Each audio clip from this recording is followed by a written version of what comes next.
Kunnamkulam press ക്ലബിന്റെ 20ാമത് മാധ്യമ പുരസ്കാര വിതരണം മെയ് 27 ചൊവ്വാഴ്ച നടക്കുമെന്ന് ഭാരവാഹികൾ വാർത്താസമ്മേളനത്തിൽ അറിയിച്ചു. സംസ്ഥാനത്തെ മികച്ച അച്ചടി ദൃശ്യ മാധ്യമ പ്രവർത്തകർക്കുള്ള പുരസ്കാര സമർപ്പണം ഉച്ചയ്ക്ക് 1:30-ന് KR ഗ്രാൻഡ് റെസിഡൻസിയിൽ നടക്കുന്ന ചടങ്ങിൽ വിതരണം ചെയ്യും. അച്ചടി മാധ്യമത്തിൽ കേരള കൗമുദി വടക്കാഞ്ചേരി ലേഖകൻ TD ഫ്രാൻസിസിനും ദൃശ്യമാധ്യമത്തിൽ Kannur vision channel reporter Sharima രാജനുമാണ് ഈ വർഷത്തെ പുരസ്കാരം. പ്രസ് ക്ലബ് പരിധിയിലെ മികച്ച പഞ്ചായത്ത് പ്രസിഡന്റ്, മികച്ച ജനപ്രതിനിധി എന്നിവർക്കുള്ള പുരസ്കാരങ്ങൾ യഥാക്രമം കടവലൂർ പഞ്ചായത്ത് പ്രസിഡന്റ് PI രാജേന്ദ്രൻ, കുന്നംകുളം നഗരസഭാ കൗൺസിലർ ലബീബ് ഹസൻ എന്നിവർക്കും ചടങ്ങിൽ സമ്മാനിക്കും. പുരസ്കാര വിതരണ ചടങ്ങ് മുൻ ധനകാര്യ വകുപ്പ് മന്ത്രി ഡോക്ടർ TA തോമസ് ഐസക് ഉദ്ഘാടനം ചെയ്യും.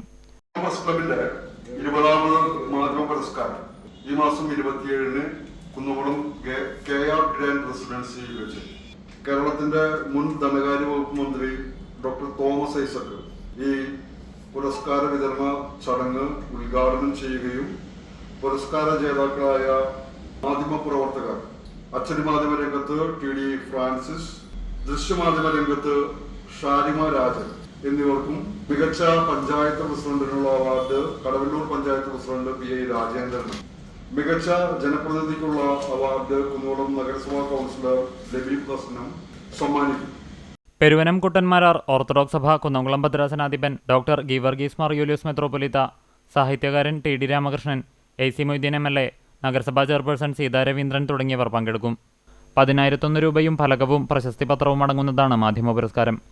വാർത്താ സമ്മേളനത്തിൽ press club president Jose Maliyakkal, secretary Ajmal Muhammad, treasurer Mukesh Kongannur എന്നിവർ പങ്കെടുത്തു.